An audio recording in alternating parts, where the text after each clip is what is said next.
شریفین میں دجال کو انٹری نہیں ملے گی. وہاں ہر راستے پر، ہر دروازے پر فرشتے موجود ہوں گے. دجال داخل ہونا چاہے تو اسے مار کر وہاں سے بھگا. تو یہ اس کا فتنہ ہوگا. اس کی طرف لوگ جو ہے بہت تیزی سے بھاگیں گے. اس میں بچنے کا جو اللہ کے رسول صلی اللہ علیہ وسلم نے اس میں طریقہ عطا فرمایا ہے وہ یہ کہ ہر بار دعا میں دجال سے فتنے کی دعا مانگو. دجال کے فتنے سے بچنے کی دعا مانگو.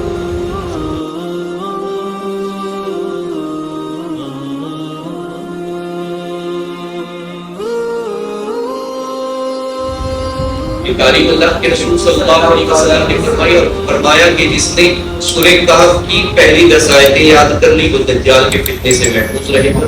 اور فرمایا کہ جس نے ہر جمعہ سورہ کہف کی تلاوت کی وہ دجال کے فتنے سے محفوظ رہے گا. سبحان اللہ. یہ ارشاد فرماتے ہیں کہ میڈیا اور ٹیکنالوجی جو ہے کیا یہ دجال کا ہتھیار اس کو استعمال کرے گا میڈیا؟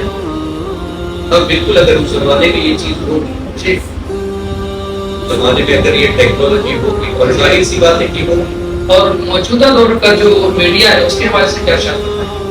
کیا یہ پروموٹ کر رہا ہے دجال کے کام میں؟ دیکھیے موجودہ دور کا جو میڈیا ہے وہ پروموٹ کر رہا ہے یا نہیں اس کے بارے میں نہیں کہہ سکتا. اس لیے کہ ابھی جو میڈیا ہے وہ لوگوں کے استعمال کی، لیکن ایک طرح سے دیکھا جائے تو جس طریقے سے اس دور کا میڈیا لوگوں کے اندر اتنی جگہ بنا چکا ہے کہ اب ایک ماڈل جس نے اپنی زندگی کے آدھی حصے جو ہے عیاشی میں، اپنے جسم کی نمائش میں، ان سارے کاموں میں گزار دی، اب اسے جب لگا کہ اب عمر اتنی ہو گئی ہے کہ اب کوئی پوچھنے والا نہیں، اب کچھ چلنے والا نہیں، تو اس نے سوشل میڈیا پر ہی توبہ کا دکھاوا کیا اور اس کے بعد ایک غریب مفتی صاحب کو پکڑ لیا. اسے پتا تھا کہ سیدھے راستے پر چلنے والے راستے میں نہیں آئیں گے، تو پہلے سے ہی جھانسے میں پھنسے ہیں انہیں کو جھانسے میں لایا. تو مالداری دیکھی ان کو پکڑ لیا. اب کیا ہو رہا ہے؟ اب لوگ اس کی پیروی کر رہے ہیں. وہ دین سکھا رہی اور لوگ سیکھ رہے ہیں. صحیح. میں یہ نہیں کہتا کہ کسی کو توبہ کرنے کا حق نہیں ہے یا توبہ کرنے کے بعد اب وہ دین نہ سکھائے. بالکل طریقہ یہی ہونا یہی چاہیے. لیکن جو حقیقی توبہ کرنے والے ہوتے ہیں، حقیقی توبہ کرنے والی خواتین جن کی زندگیاں ہم نے کتابوں میں پڑھی جو ہماری نگاہوں کے سامنے بھی، جب انہوں نے توبہ کی تو انہوں نے لوگوں سے اپنے آپ کو اتنا چھپا لیا ہے کہ پھر اس کے بعد ان سے کوئی واقف ہی نہیں، کوئی واقف نہیں. اور یہاں پر حال یہ ہے کہ اسے پتا ہے کہ مجھے اسکرین پر رہنا ہے، چاہے میں ماڈل بن کر رہوں یا ان کے ساتھ رہوں. تو ایسے لوگ بھی جو ہیں کیونکہ اللہ کے رسول صلی اللہ علیہ وسلم نے فرمایا کہ بہت سے فتنے ہوں گے اور انہیں بھی دجال کہا، دجال کہا. اور دجال کا معنی ہی ہوتا ہے دھوکہ دینے والا. دجال کا معنی ہی ہوتا ہے دھوکہ دینے والا، جو بہت زیادہ دھوکہ ہے. تو یہ ساری چیزیں ہوں گی. تو آج جب لوگ ایسے لوگوں سے دین سیکھ رہے ہیں تو اس سے پتہ یہ چل رہا ہے کہ لوگوں کے ذہنوں میں جو ہے سوشل میڈیا کس حد تک سرایت کر چکا کہ اگر ان کے ذہنوں میں سوشل میڈیا اتنا زیادہ نہیں بسا ہوتا تو ایسے لوگوں کو اوائڈ کرتے، ان کے فالوور نہیں بنتے، ان کے پیچھے نہیں چلتے. آج آپ دیکھیں کہ آج ہمارے بہت سے علماء ہیں جن کی تقریریں یوٹیوب پر موجود ہے اور بھی سوشل میڈیا کے پلیٹ فارم پر موجود ہے، ان کے فالوور آپ کو نہیں. کیوں؟ اس لیے کہ وہ صرف اور صرف آپ سے دنیا میں رہ کر کے دنیا کو چھوڑنے کی تعریف کہ آپ دنیا میں رہیں اور اتنا لیں جس سے آخرت سمجھ جائے. اور پوری توجہ آخرت کی طرف رکھنا. تو آپ کو ان کے فالوور نہیں کرنا, آپ کو کن کے فالوور دیکھیں کن کی طرف, جہاں آسانیاں ملے, یہاں آسانیاں کہ ہمیں خوب تصویریں کھینچانی ملے, بس ہم نے یہ جو ہے مکنا باندھ دیا اور اس کے بعد ہم دیندار بن گئے.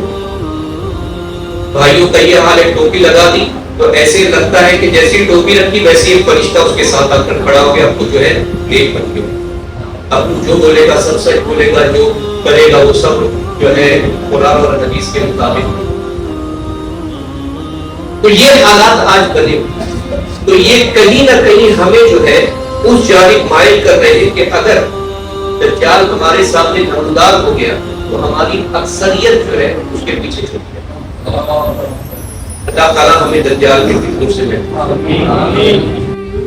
اسی کے ذمہ میں سر آج کا مسلمان ان فتنوں سے بچنے کے لیے کیا کرے, اس کے حوالے سے کچھ رہنمائی فرمائیں ان دجالی فتنوں سے. لیکن دجال اور دجال کے فتنوں سے بچنے کے لیے سب سے بہترین راستہ قرآن اور سنت کے رسول. اللہ کے رسول صلی اللہ علیہ وسلم نے حجۃ الوداع کے موقع پر اپنی امت سے فرمایا کہ میں تمہارے درمیان دو گراں قدر چیزیں چھوڑے جا رہا ہوں, تم اسے تھامے رہو گے تو راہ پر رہو. ایک ہے اللہ کی کتاب و قرآن اور دوسری ہے میری سنت. اور ایک مقام پر حضور صلی اللہ علیہ وسلم نے فرمایا اللہ کی کتاب و قرآن اور میرے اہل بیت. جو اس زمانے میں امام مہدی اہل بیت سے یہ جگہ سے. تو آج کے زمانے میں ہمیں اگر فتنوں سے اور فتنہ دجال سے بچنا ہے تو قرآن اور سنت رسول صلی اللہ علیہ وسلم اس پر بالکل مضبوطی سے جم جاؤ. یعنی اسے اپنے سینے سے الگ کرنا ہی نہیں. آپ کسی بھی مقام پر رہیں, کہیں بھی رہیں, لیکن قرآن کریم اور حدیث رسول صلی اللہ علیہ وسلم ہمیشہ آپ کی رہنمائی, ہمیشہ رہنمائی. یعنی کبھی بھی آپ کو رہنمائی لینی ہو تو قرآن کریم سے یا حدیث رسول سے.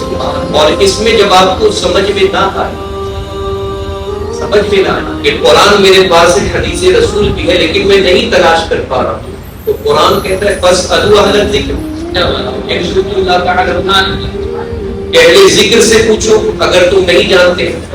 اب جیسی اہل ذکر آیا بابا لوگ خوش ہو جاتے ہیں, بابا لوگ خوش ہو جاتے ہیں. دیکھو عالم نہیں کہا گیا یہاں پر, اہل ذکر کہا. ارے بابا تھوڑا سمجھ لو, عالم کہا جاتا نا تو علم تو ہر طرح کا ہے. پھر لوگ جو ڈاکٹر بنا رہے ہیں وہ بھی عالم ہے, اس سے بھی جا کر سیکھ لیں. جو انجینئر ہے جیسے آپ سیکھ رہے ہیں انجینئر صاحب مرزا جہلمی, اس سے سیکھنے لگ جاتا کہ وہ بھی عالم ہے. حضور صلی اللہ علیہ وسلم قرآن کریم نے اہل ذکر کا, اہل ذکر, اہل ذکر کا. اب اہل ذکر کون ہے, ذکر کیا ہے؟ اب وہ بابا لوگ نہیں جو نماز نہیں پڑھتے, روزہ نہیں رکھتے, 25-30 انگوٹھیاں پہنتے, وہ بابا لوگ نہیں رہتے. پہلے قرآن سے ہی پوچھنا ہے, قرآن انہیں اہل ذکر کہا تو اب ہمیں بتا ذکر کیا ہے, ذکر کیا ہے. تو قرآن کہتا ہے اِنَّا نَحْنُ نَزَّلْنَا الذِّكْرَ وَإِنَّا لَهُ لَحَافِظُونَ. کہ یہ ذکر اسے ہم نے ہی نازل کیا اور ہم اس کے محافظ ہیں. کون ذکر؟ یعنی قرآن کریم. تو اب کس سے ہمیں علم سیکھنا ہے؟ جس کے پاس قرآن کا علم ہے اس سے. کیا بات ہے, جو قرآن کا علم رکھتے ہیں ان سے جا کر کے پوچھو اگر کچھ نہیں جانتے. یہ اہل ذکر. کیا بات ہے, جو ذکر کی حفاظت کرتے ہیں, اپنے سینوں میں بسائے, جو ذکر پر عمل کرتے ہیں, جو قرآن کی راہ پر چلتے ہیں. چونکہ تمہیں قرآن نہیں سمجھ رہا ہے نا تو انجینئر سے تھوڑی پوچھیں گے. قرآن نہیں سمجھ رہا ہے تو قرآن والے سے. انجینئر سے کب پوچھو گے جب آپ کو سمجھ میں آئے گا کہ یہ پلر میرا نہیں بیٹھتا, یہ کالم میرا سیٹ نہیں ہو رہا, تب آپ جا کر پوچھو گے کہ اب آپ کا مجھے بتائیں. وہاں آپ اہل قرآن کو نہیں پڑھا, اہل ذکر کو نہیں پڑھا. لیکن جب آپ کو راہ چاہیے فَاسْأَلُوا أَهْلَ الذِّكْرِ تو اہل ذکر سے پوچھو، اگر نہیں جانتے وہ اہل ذکر کون ہے؟ جو قرآن کا علم رکھتے ہیں۔ تو قرآن کا علم کس کے پاس ہے؟ جنہیں آج ہم اپنی زبان میں علماء کہتے ہیں، ان کے پاس قرآن کا علم ہے، ان کے پاس حدیث کا علم ہے۔ جب آپ آ کر ان سے پوچھو گے وہ تمہیں حکمت کی باتیں سکھائیں گے، وہ تمہیں راہ دکھائیں گے کہ کس طریقے سے پہ چلنا شروع کرو۔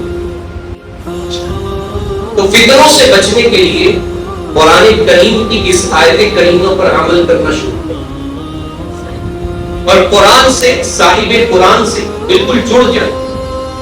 اس زمانے میں صحابہ کرام رضوان اللہ تعالی علیہم مجمعین بڑے فتنے میں مبتلا،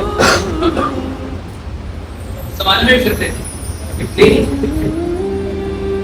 پرستی کا فتنہ، صحیح، مال و دولت کا فتنہ، آوارگی کا فتنہ، عیاشی کا فتنہ تھا، یہ فتنے میں مبتلا۔ پڑھائی کا فتنہ تھا کہ لوگ بڑا بن چاہتے تھے، سرکاری کا فتنہ، یہ ساری چیزیں موجود ہیں، صحیح۔ لیکن جب اللہ کے رسول صلی اللہ علیہ وسلم نے انہیں آواز دی تو سب ان سے تمام سے بچے۔ ان کی طرف دعوت بھی دی گئی انہیں کہ تم اگر چھوڑ کر جاؤ گے، اسلام قبول کرو گے تو تم سے یہ ساری نعمتیں چھین لی جائیں گی۔ انہوں نے ان سب نعمتوں کو چھوڑنا گوارا کیا، لیکن اسلام کو نہیں چھوڑا۔ بعد میں اللہ تعالیٰ نے انہیں کیا برکت عطا فرمائی؟ 13 سال کی صرف تکلیف تھی۔ کتنے سال؟ 13 سال۔ اس کے بعد جو فتوحات کے دروازے اللہ نے کھولے، قرآن اور صاحب قرآن کے صدقے میں، قرآن اور صاحب قرآن کے فرامین پر عمل کرنے کے صدقے میں، پھر انہوں نے 12 صدیاں حکومت کی۔ سبحان اللہ، 12 صدیاں حکومت کی انہوں نے، ان کی نسلوں نے پوری دنیا پر حکومت۔ اگر وہ چند دن کی زندگی کے لیے اسلام چھوڑ دیتے تو عالم کا نام نہیں۔ صحیح۔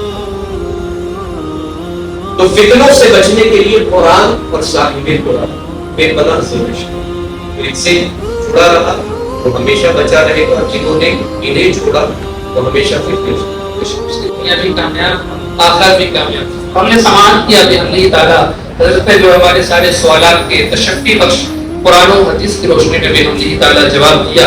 اور اہم چیز جو حضرت نے عرض کی وہ یہ کہ ہمیں اپنے رابطے کو جو ہے قرآن و حدیث سے مضبوط رکھنا ہے۔ اگر ہم نے قرآن و حدیث سے اپنے رابطے کو مضبوط رکھا تو انشاءاللہ عز و جل ہماری دنیا بھی کامیاب رہے گی اور آخرت بھی کامیاب رہے گی۔ اور قرآن و حدیث سے رابطہ کب مضبوط ہوگا؟ جب علماء اہل سنت سے ہمارا رابطہ مضبوط ہوگا۔ تو ان علماء اہل سنت سے جو ہے اپنے رابطے کو مضبوط رکھیں، ان سے فیوز و برکات حاصل کریں، ان کی زیارت بھی کریں اور ان کے بیانات کو سنیں، تاکہ یہ ان کے بیانات سن کر ہم اپنی زندگی میں جو ہے عملی جامہ پہنا سکیں۔ حضرت بہت بہت شکریہ۔